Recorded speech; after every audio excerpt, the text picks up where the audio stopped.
Down payment आहे फक्त 2 lakh. Location आहे नाशिकमधील पाथर्डी फाट्याजवळ हॉटेल रॅडिसन ब्ल्यू जवळ ही प्रॉपर्टी आहे. 2 BHK 977 स्क्वेअर फीटच्या फ्लॅटमधील देण्यात आलेला लिव्हिंग स्पेस, लिव्हिंग एरिया आपण बघू शकतात.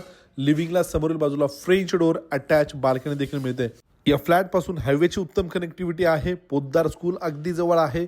लागणाऱ्या सगळ्या गोष्टी अगदी जवळ बघायला मिळेल. डबल प्लॅटफॉर्ममध्ये किचनला लागून 4 सीटर डायनिंग स्पेस मिळतो. किचनला लागून ड्राय बाल्कनी देखील प्रोव्हाइड करण्यात आलेली आहे. या 2 BHK फ्लॅटला ॲलोटेड कार पार्किंग आहे. कॉमन वॉशरूममध्ये इंडियन कमोड आपणास मिळते. देण्यात आलेला टेबल टॉच बेसिंग, देण्यात आलेला पहिला बेडरूम. या बेडरूमची साईज बघू शकता, जो कॉमन बेडरूम आहे. यानंतर देण्यात आलेला दुसरा मास्टर बेडरूम अटॅच वॉशरूम सोबत. 2 BHK फ्लॅट 977 स्क्वेअर फीटचा फ्लॅट आहे. किंमत आहे या फ्लॅटची खरेदी खर्चासोबत 39 लाख. दिलेली प्राइस ही निगोशिएबल आहे. अधिक माहितीसाठी किंवा साईट व्हिजिटसाठी दिलेल्या नंबरला आज संपर्क साधा.